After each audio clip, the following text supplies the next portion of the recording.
Welcome aboard the Bucket of Chum podcast, everybody. I am your host, Captain Steve, and this week we're talking about The Last Shark from 1981, directed by Enzo G. Castellari. And this is part of our Jaws 50th celebration this month. We're going to be going into more over on Patreon, but more on that in a minute. So this movie is starring James Franciscus, Michaela Pignatelli. I obviously butchered both of those names, and also starring Vic Morrow from Humanoids from the Deep.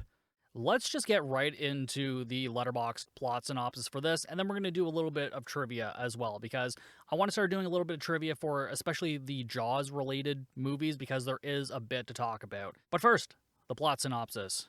Your What's for Dinner.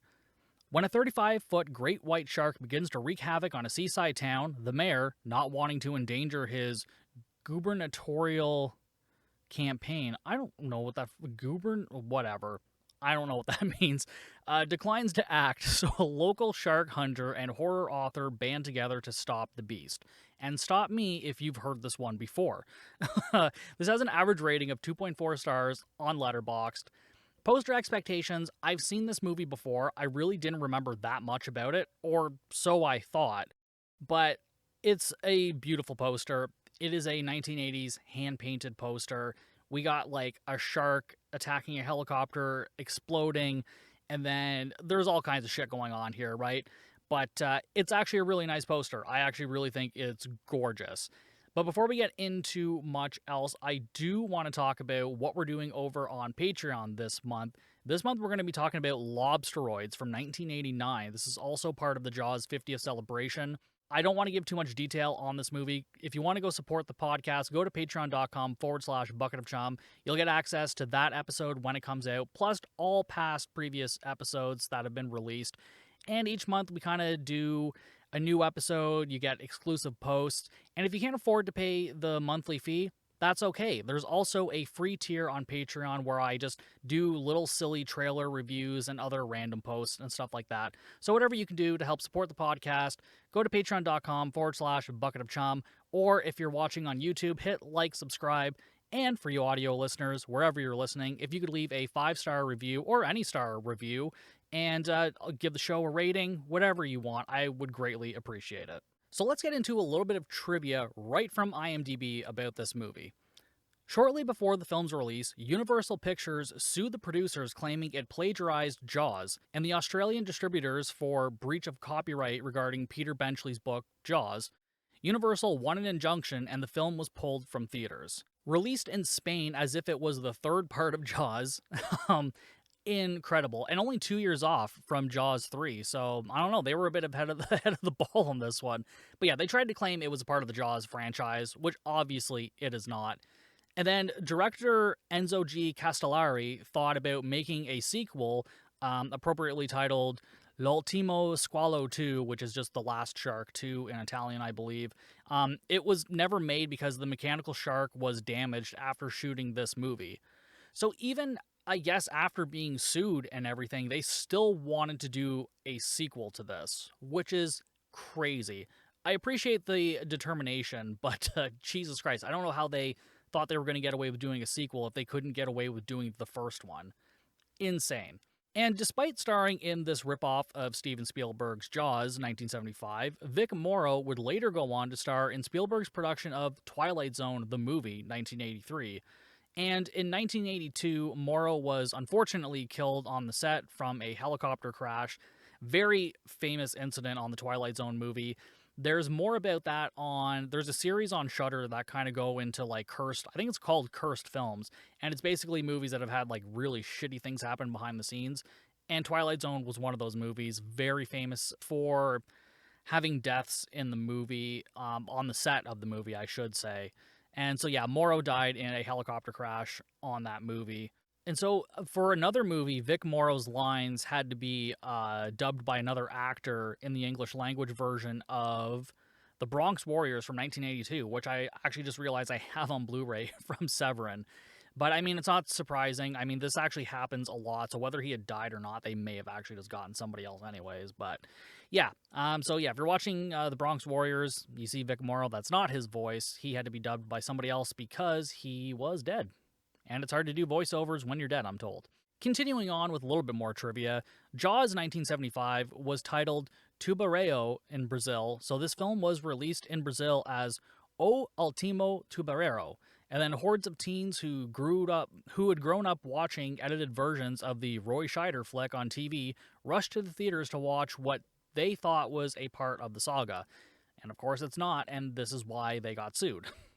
So this film goes by two titles. It's called The Last Shark, also known as The Great White. But I guess if this is the last shark, then we better dive in. This movie opens up with some really sweet shots of some dude windsurfing while this god-awful pop song plays over top of it. And then we learn via a radio broadcast that there is a regatta coming up. Cruel Jaws? Yeah, so I just did a guest episode on Give Me Back My Action and horror movies for Cruel Jaws for Pete's month. Everyone is very upset with Pete right now with all of the movies he's chosen this month, and he brought me on for Cruel Jaws. And when I said earlier I thought I didn't remember this movie much, I remembered a lot of this movie actually, because most of it is in Cruel Jaws.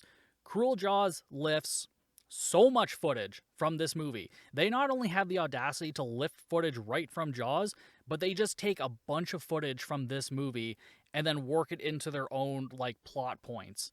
Absolutely insane. I texted the guys and girls over at Give Me Back My Action horror movies and told them that even just within the first 30 minutes of this movie, there is so much footage that ends up in Cruel Jaws that it is insane. It's wild that this movie thought that they would get away with basically ripping off Jaws. And then in 1995, Cruel Jaws comes along and they're like, yeah, we're just going to rip off the rip-off and then hopefully we can get away with it. They didn't, although the movie does have a Blu-ray release that you'll see me talk about in that episode too. I have it with the Jaws 5 slipcover. Absolutely beautiful. But yeah, they're almost the same movie. There are differences, but there's so much footage that is the same. It is crazy. And I'm going to point out a bunch of it. So you're going to hear me a lot in this episode be like, this is from Cruel Jaws. This is from Cruel Jaws. I'm saying Cruel Jaws, not cool. Just the way I talk, it sounds like I'm saying cool. I'm saying cruel, C-R-U-E-L, just in case anybody's fucking confused. Although, you know what? Cruel Jaws is pretty fucking cool, so maybe we'll just call it Cool Jaws. It's like the cooler version of Jaws. Anyways, back to this movie. The radio DJ is commenting on the mayor being super generous about donating a bunch of money to have this event going on, and he's like, yeah, it probably has nothing to do with the fact that he's also running for governor and just basically trying to win everybody's vote. And I'm like, yeah, no, that's not likely at all. And then on this beach, his son and his son's girlfriend, so the mayor's son, are like, why does everybody hate my dad? Blah, blah, blah, blah. And it's like, well, because he's a piece of shit politician. I hate to break it to you. It's unfortunate that he's a politician. Maybe you're a nice guy, but your dad's a politician, and politicians suck. In case you haven't picked that up in the last couple months, politicians suck. They are shitty fucking people. And I'm not going to get more into it, but they suck. They just suck major dick.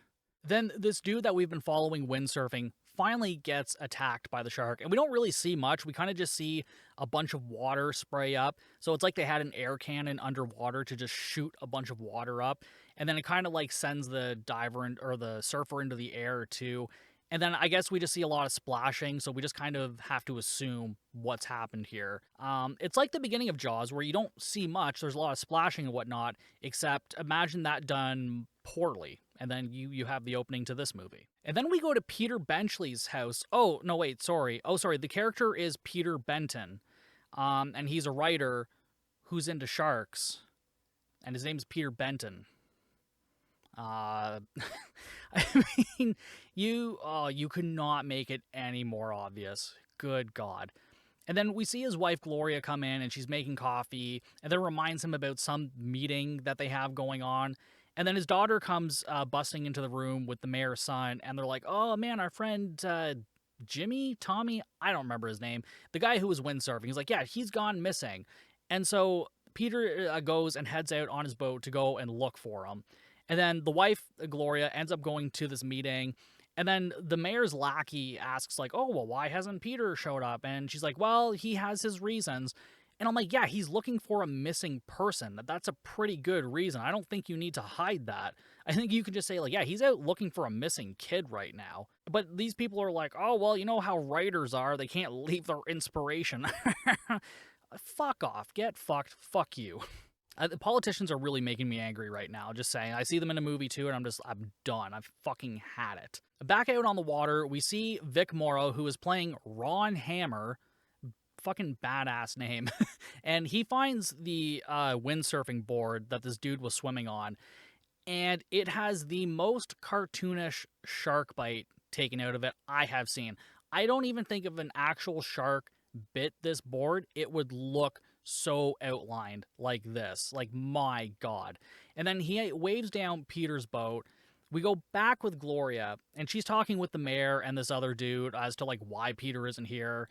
And this is where we get the other, like, oh, writers, you know how they are. No, I don't. Please fucking tell me, because I don't know what the fuck you're talking about. Jesus Christ. And this is basically just to establish that this mayor sucks. This mayor just sucks so much. Not surprising. I mean, it's just right from Jaws, basically, so of course he sucks. On Ron's boat, he shows Peter this fucking surfboard, and they're like, well, I think we can agree it wasn't a floating chainsaw. I mean, sure. Why that? Why? I don't know. I'm spending too much time dealing with that. But Ron is basically Quint. Like, he is the Quint character of this movie. Not quite as surly as Quint is, which is a little disappointing. I'm like, I would like to see Vic Morrow just be a little bit more surly than he is. But I guess that probably would have been too close to Jaws. You know, you want to separate yourself a little bit here. And then Ron gets into this speech like, oh yeah, once these sharks have had a free meal and a taste, they're not going to go anywhere. They're going to stick around. So he's also kind of serving the role of Hooper. He's playing kind of both characters, where he's like the shark killer, but also like a really good like shark expert, so to speak. And he hasn't even said the word shark yet, but we know what's going on. They're like, oh yeah, they don't leave here once they've had a free taste. Clearly talking about the shark, but they haven't actually said that word yet. And so Ron goes to call the Coast Guard so they can search for the surfer. But Jenny is also on Peter's boat, and so she gets knocked off the boat by the shark swimming underneath it. And so they both panic. They manage to pull her out of the water in time, and she's like, what's the deal? But of course, they don't tell her exactly what's going on. They're just like, oh, just can't be too careful. I don't think that they knew that there was a shark, like, right underneath the boat, but they're like, well, there's something big in the water, so, maybe we shouldn't let my daughter drown. And I'm like, all right, we have some good parents in this movie. Well, fuck me. Peter and Ron take this surfboard with the cartoon shark bite out of it, and they take it to the mayor, and the mayor, of course, is like, well, how do you know it's a shark bite? It could have been a propeller. I'm like, do you see this thing? It looks like a cartoon shark bit this fucking board, and you're like, yeah, that's definitely a propeller. Oh, really? It put it in these little fine triangles that are just, idiots. Idiots, all of them. And then I guess they all go back to Peter's place, and they're, like, talking about the surfboard and the shark, and, like, the mother of the surfer is there, too. And then Jenny answers the phone, and it's the Coast Guard saying that they've found something. So we go down to the dock and the pier, and we see the Coast Guard towing in a boat with a helicopter following behind it. And as I'm watching this scene, I'm like, I literally just watched this in Cruel Jaws. The exact same footage. They did nothing to change it. Like, it is the exact footage. So Cruel Jaws just took this footage and was like, yep, it's an R movie now. And then we just get some commentary from people on the docks. They're like, oh, something's fishy going on here and I don't like it. Oh, fishy because the sharks are fish. Idiots. Anyways, Peter and Ron and Jenny go to the dock, and they watch the boat being pulled in, and then they ask the Coast Guard what's going on, and they're like, there's nobody on the boat, blah, blah, blah, and the boat looks like it's just ready to sink the way that they're towing it. And then the mayor and his lackey follow Peter and Ron onto the boat, and as they go down, the mayor is like, oh, so I guess you're going to blame this on the shark too. And I'm like, no, let's just blame it on DEI. He didn't say that, but that's probably what he was thinking because he's a piece of shit. And then Ron searches the boat and he finds a hole at the bottom of the boat. And when he moves some planks around, we can see that the driver or owner of this boat, his arm is just there, completely severed, just dangling in the water. And the mayor, of course, refuses to believe that it was a shark. He's like, maybe it was an explosion. Where are the burn marks on this boat if this was an explosion? Like, what the fuck are you talking about? Then the mayor refuses to close the beaches or do anything. He's like, I'm not a quitter, so this regatta is going on and I'm not giving up. I'm like, this isn't called quitting. This is called being safe. Oh my God. Just the pure stupidity of some people is just absolutely amazing to me. Just never ceases to amaze me. And on the dock, Gloria points out a shark fin, but then as it moves along, we see it's actually just the underside of this surfboard. It's the other half of the surfboard. And then Quint comes in. Oh, sorry, Ron. Ron comes in, and he's like, it wasn't a mako. It wasn't a tiger. There's only one shark that can do this. Can you guys guess what shark it is? What's that? A great white? That's correct. He doesn't say it's a great white, but I mean, we all know where this is going. I don't need to fill in all the blanks for you. I'm sure some of you can figure this out on your own, hopefully. And then, of course, the mayor comments on this, and he's like, well, a shark's not going to ruin a year's worth of planning. Really? Because it seems like it might. Just saying. The mayor films something for a TV broadcast, and then basically says, like, yeah, we're setting up these shark nets and fences all around the area, and we're going to have boats, just explaining the whole situation. And then there is this TV dude who's editing it, and the mayor tells him, like, yeah, don't let anyone see this just yet. This is just more like in case something happens, and then we can say we did something. Because I'm not saying that there's a problem. There could be a problem, but I'm not going to say that there's a problem. Just, oh my God, it's so frustrating. It's so frustrating. But yeah, you guys know the fucking drill. Like, how many times have we done this before? And then Wells, the mayor, his name's Wells, he visits Hammer and asks how many boats they need, and that he's basically been instructed to just give him whatever he needs. Who is he receiving this instruction from? I don't really know. We see a dude come into his office later on that could be implying the mafia connection that they did in Cruel Jaws, and I think even Sand Sharks did it too.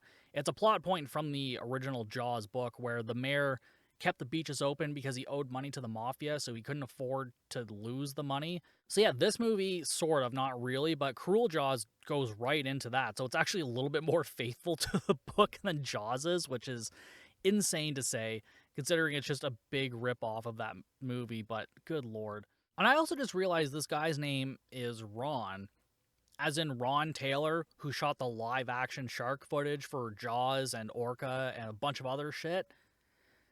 Wow, fucking hell. It's no wonder this movie got sued. And then Peter is showing some fishermen a bunch of slides on the great white shark and blah, blah, blah. And then he says, like, yes, a great white shark shouldn't be in these waters. Again, stop me if you fucking heard this before. And then he looks over at Ron. He's like, well, you're the expert. Why don't you start telling everybody what's going on? So he basically just turns this meeting over to Ron, who kind of goes over, like, the weak spots of this shark, and then gives his best, like, Quint impression speech while also slipping into, like, an Irish or Scottish accent. I don't know what his accent is in real life or what it's supposed to be, but in this movie, it's like, it switches between, like I said, Irish or Scottish, and then to, like, just being from somewhere in the U.S.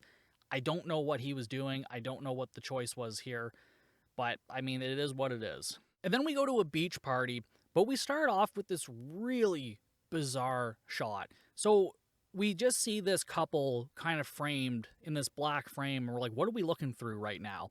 Well, the camera zooms out, and we've been looking through a barbecue this whole time. Wowee! I don't know who made this choice, but it was really dumb. I don't know who decided this, but I'm like, this isn't a clever or good shot. Like, this is just awful. It adds nothing. It's stupid. I don't understand it. I guess they just wanted to do something unique, and I guess good for them, but, like, completely pointless. Then we get a bunch of people running into the water, all slow-mo, and then we get slow-mo shots of the shark fin, like, over and over again. And then we see this shark ramming into these shark fences that they've put up, and all of this shark footage ramming into the fence, this rubber shark or plastic shark getting a buoy attached to it, which kind of acts as, like, the barrels from Jaws, so when it surfaces, we know it's there. Although they don't really use it that much in this movie. They use it a shit ton in Cruel Jaws. They make it more of a plot point. But in this one, we kind of see it get attached to its tail, and then it's like, oh, okay, we're going to see this pop up again at some point. But again, all of this underwater footage, Cruel Jaws, just, like takes it and then pastes it right into their movie. Now in Cruel Jaws, they couldn't do their own footage, I guess, because they had done some of it and then the shark ended up breaking, so they couldn't use it. I guess we learned nothing from filming Jaws in seawater, because now nobody can make a fucking shark that works. They're just like, oh, I don't know, what do we do? And I'm like, learn from your mistakes. Learn from other people's mistakes and fucking improve upon it. I don't know why that's so difficult. Back on the beach, everyone's chilling, having a great time, getting their windsurfing boards ready for this regatta, and like some douchey guy is playing acoustic guitar. He's playing acoustic guitar in like it almost looked like one of those kissing booths. So like these girls put this money in, and then this door opens, and then there's just this asshole like all dressed up like in fucking stars and stripes playing acoustic guitar. I'm like, okay, I don't know why this is here, but who cares? The mayor is meeting and greeting people on the beach, and he eventually gets to the dock and talks with Peter and Ron, and then he's making sure that their men out on the water don't show their hardware, aka don't show their weapons or guns, because they don't want people to know that there's a problem or anything, because there probably isn't. There is no problem, but this is just here just in case. I'm like, yeah, you don't just do that just in case unless there's like actually a threat out there. No, bullshit. Jenny tells her boyfriend to be careful, and he's like, your dad and Ron have got this all covered. So he's definitely going to die at some point. So I thought. He actually doesn't die here. I thought for sure like he was going to die during this windsurfing accident, but he doesn't.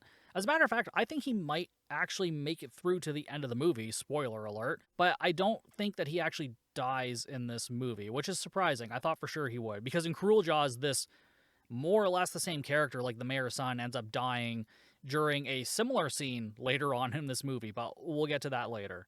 Anyways, the surfers are lining up, getting ready to start this race, and then we get a shot of the broken shark net that we saw less than 5 minutes ago, just to remind us what's going on here. We are watching a shark movie about a shark that got through this shark net, just in case you forgot in the last 5 minutes. I don't even think it was 5 minutes. I think it was less than that. And then the race starts. Jenny is cheering on Dave. That's her boyfriend's name. And the crowd's all excited. The announcer is telling everybody what's going on. It's just a great day. Everyone's having fun. Sun is shining. And then the shark buoy appears.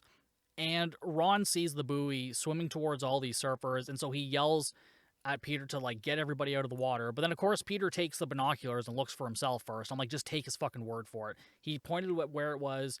You could probably see it just fine. Like, just do what he says. Stop wasting time. And then Peter gets on a megaphone and he starts yelling at people to get out of the water. And then the shark just starts knocking people off of their boards.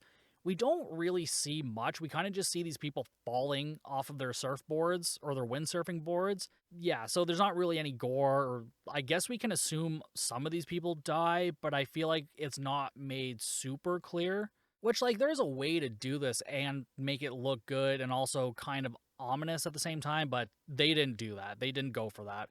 Maybe that's what they were trying to go for, but they failed miserably at it. Ron gets on his boat and he tries to get everybody out of the water and onto his boat, so he starts throwing lines to people and bring them onto his boat. And then someone in the news studio sees a shot of the buoy chasing surfers down and just comments how fantastic it is. And we're going to see this guy pop up more and more throughout this movie. He is a fucking dick because he's just excited about these people getting attacked and dying by a shark because he's like, oh, I'm going to get on the network. I'm going to be on the network because I'm filming all this fucking bullshit. Oh, get fucked. Fuck you. Fucking, Like, how are you excited about people dying and then you filming it? Like, why is that exciting to you? The mayor is also watching all of this go down as people are being knocked off their boards. And then a ton of surfers have actually made it back to shore. A lot of them have made it back to the beach. And a bunch of them have made it onto Ron's boat. And the TV people still trying to get their fucking shots of all of this nonsense going on. And then the mayor tries to walk away. And he tells all the reporters, like, yeah, there's no one to blame right now. And then the reporter's like, yeah, do you want to respond to those shark rumors now? Do you think now's a good time? He's probably thinking, guys, this isn't the time to talk about it because it just happened. We can't talk about this stuff when the tragedy has just happened. We just need to focus, blah, blah, blah. Fuck you. It's always the time to talk about it. I'm just talking about this movie, of course. I'm not talking about anything else.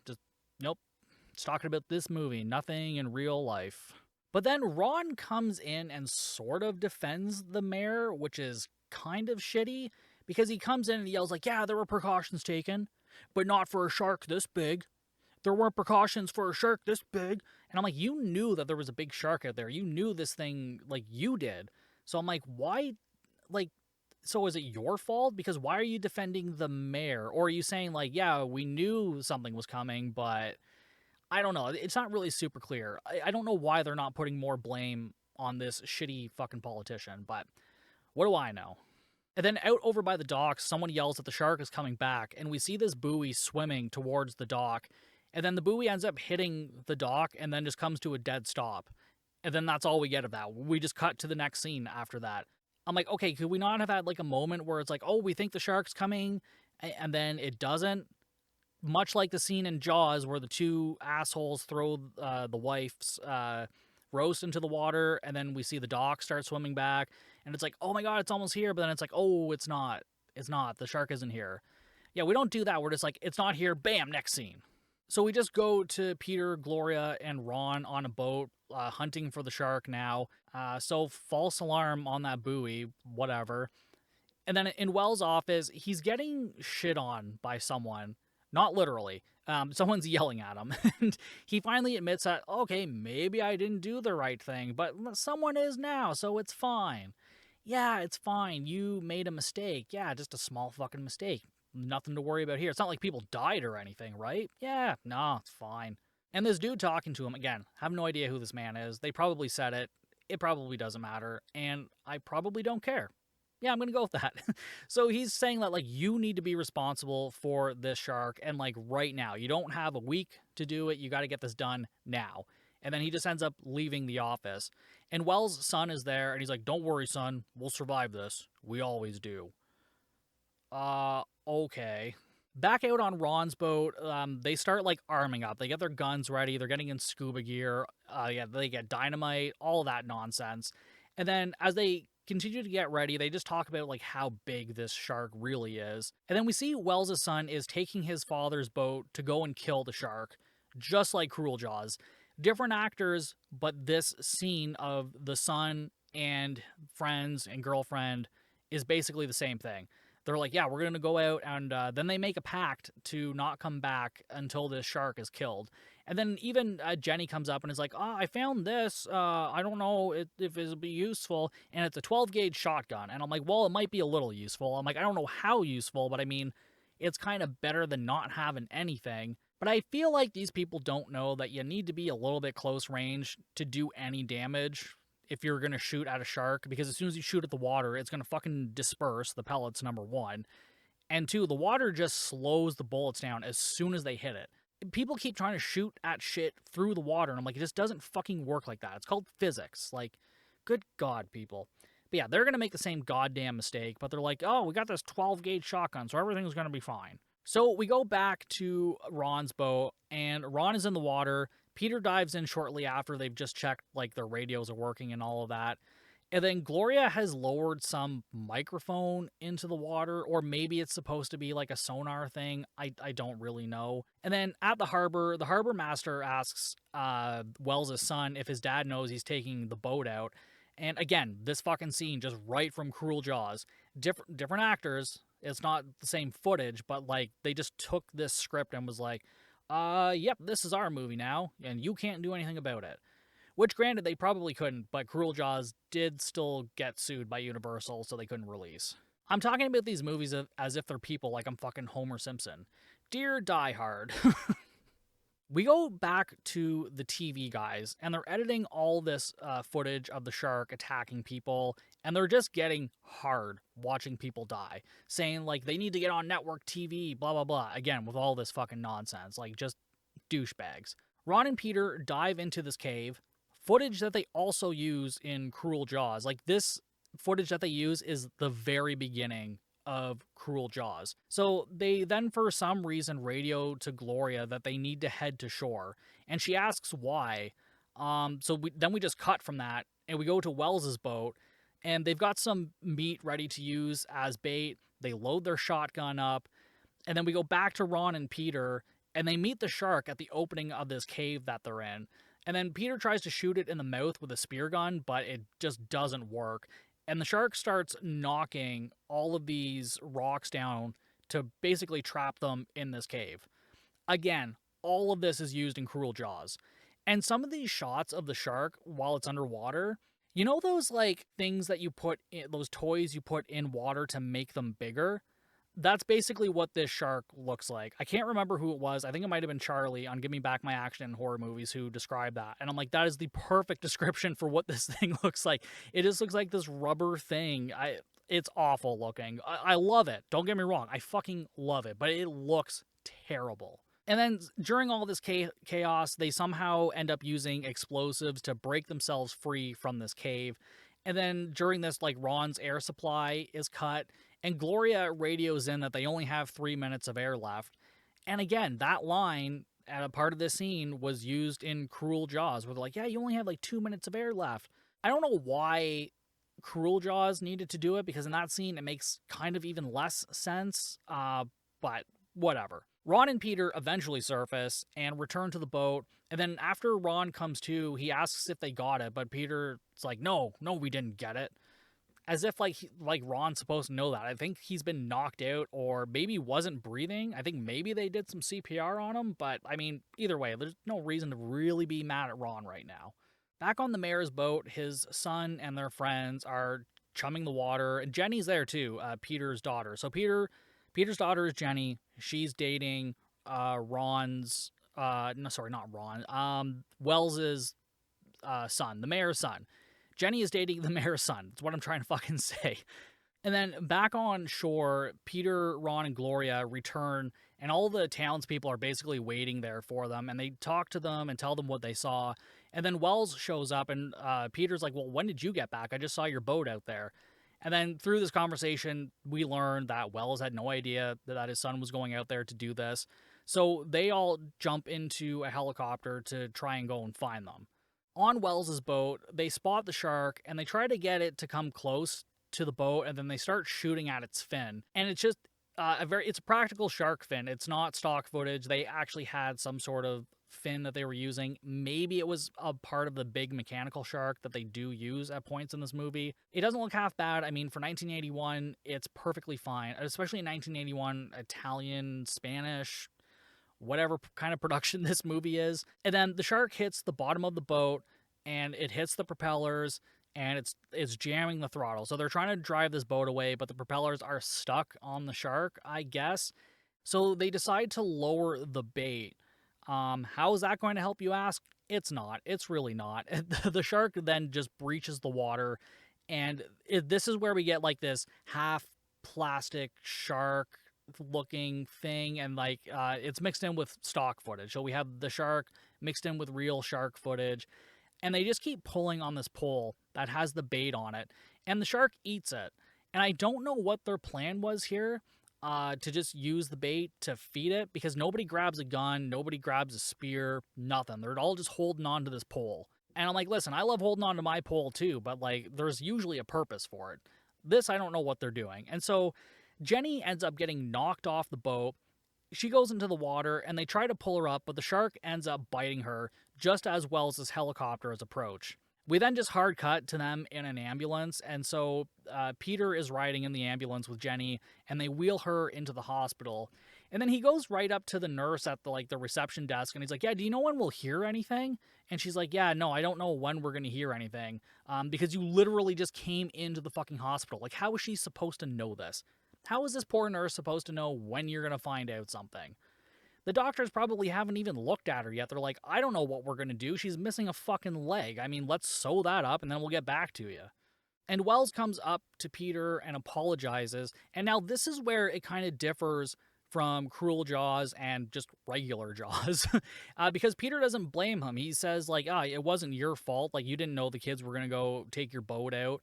And then he's like, and hey, without your helicopter, she would have been completely dead. We would have never gotten to her in time. And Wells actually seems to feel some guilt, and he goes over to his son and asks him what he was doing, and the son is like, oh, I was just trying to help you, Dad. And then Wells just slaps him in the face. He just wanted to help dear old Dad, and he's getting slapped in the face. How sad.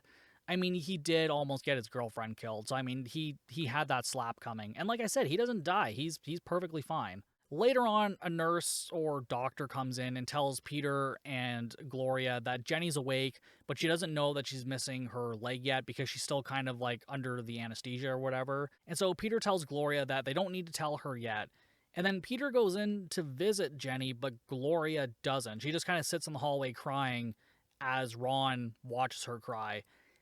I'm like, why aren't you two both going in to visit your daughter?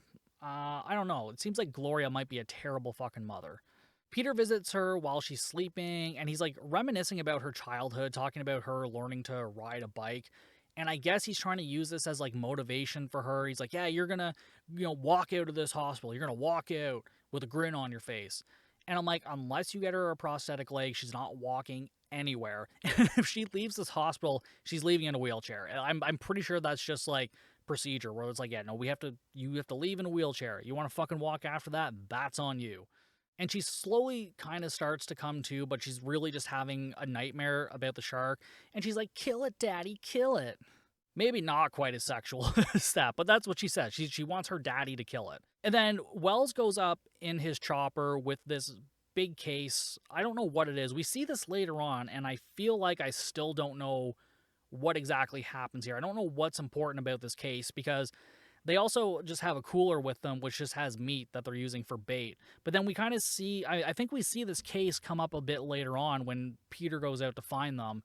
And then I don't think anything really comes from it. Again, unless I missed something here, but it's hard to keep track of like what's going on in this movie and Cruel Jaws because I just watched these two. And again, when they take this helicopter out and they start lowering the roast into the water, it's the exact same footage as Cruel Jaws. They lifted some of the footage again. So yeah, in this helicopter, they spot the shark, they start flying over it, lower this fucking meat, and then the big plastic shark looking thing comes up and starts eating it, and then intercut with stock footage, of course. And then the shark gets the roast, and Wells tells the pilot to pull up. Naturally, this doesn't work because I imagine the shark is probably too fucking heavy to be lifted by a chopper. And then it ends up pulling the winch off, and then Wells falls out, and he's holding on for dear life. The chopper pilot is trying to pull him back in, but he manages to fall into the water. And then the pilot goes back down, and Wells manages to grab onto the helicopter. And then as the chopper is trying to pull him up, the shark grabs a hold of him and pulls him back into the water. So he is dead. I'm not as excited to see Wells die because, like, yeah, he's a shitty politician, but, like, he wasn't as egregiously bad as most of them are in these movies. Like, I wouldn't even say he's as bad as the mayor in Jaws, because at least in this movie, much like in Under Paris, the mayor is like, yeah, you can have whatever you want to do what you need to do. But then they also, like, don't really want to admit that there's a shark problem. So he's still a piece of shit.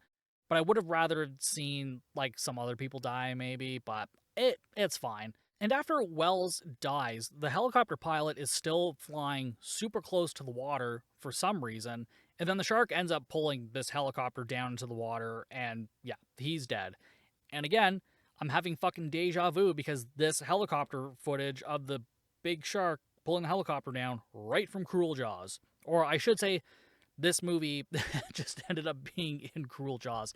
I'm making it sound like they're stealing from Cruel Jaws, but Cruel Jaws stole from this movie, along with a bunch of other movies. Like I said, go listen to that episode on Give Me Back My Action and Horror Movies, because the movie's fucking wild. We had a great time talking about it, too. Then we see the TV guys getting a bunch of meat ready, and they are doing this because they want to bait the shark to come close to them so they can get, like, this awesome cinematic shot of it, because they're fucking stupid. Good God. Anyways, we go back to Ron's boat, and him and Peter spot the helicopter wreckage, and then Peter says, like, he can feel the shark is down there. So, psychic shark? I don't know.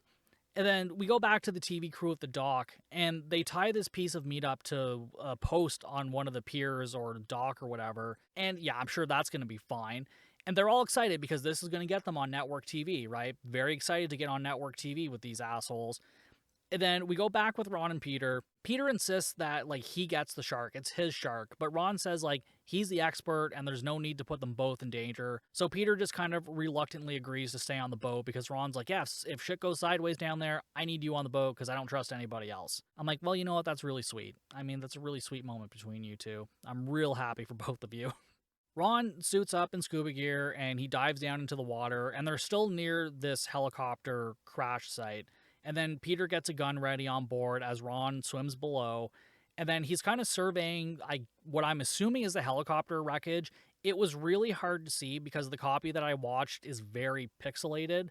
I don't actually know that there's a lot of good-looking copies of this movie just due to the fact that it can't be released in North America. So any copy you find of this might be pretty hard to see in some scenes. Anyways, we see the shark starts like attacking this wreckage to get to Ron, and Ron has managed to retrieve this big case that was on Wells' chopper. And then it surfaces, and Peter sees this and he starts diving into the water. And then he goes and tries to help Ron out. And Ron's all caught up in these ropes. He's all like stuck in whatever.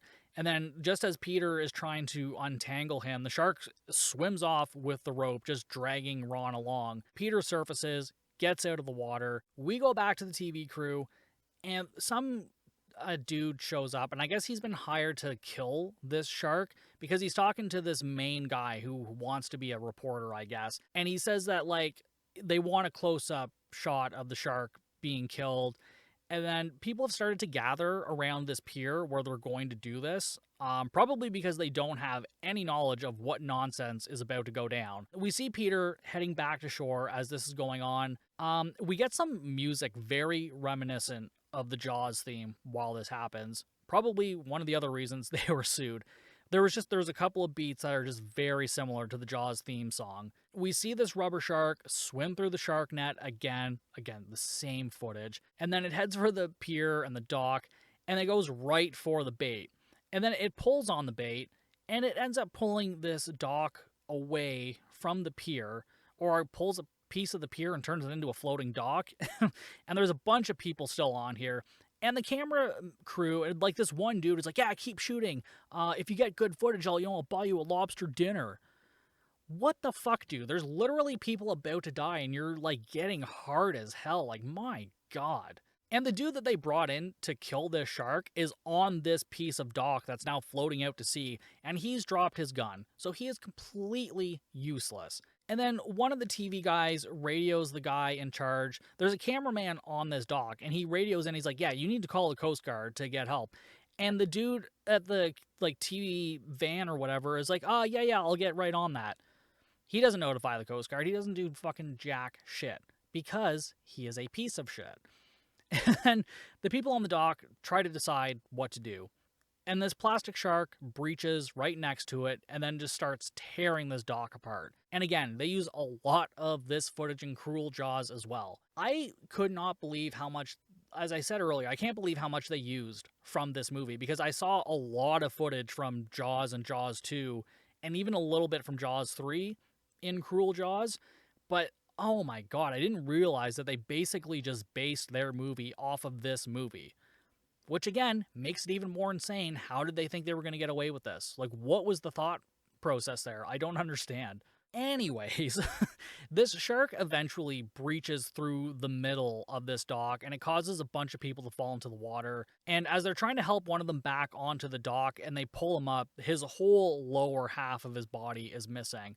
So we get a little bit of gore here. Not a lot. I kind of wish we had seen more of this. I don't know. It was at least something. We had a little bit of gore.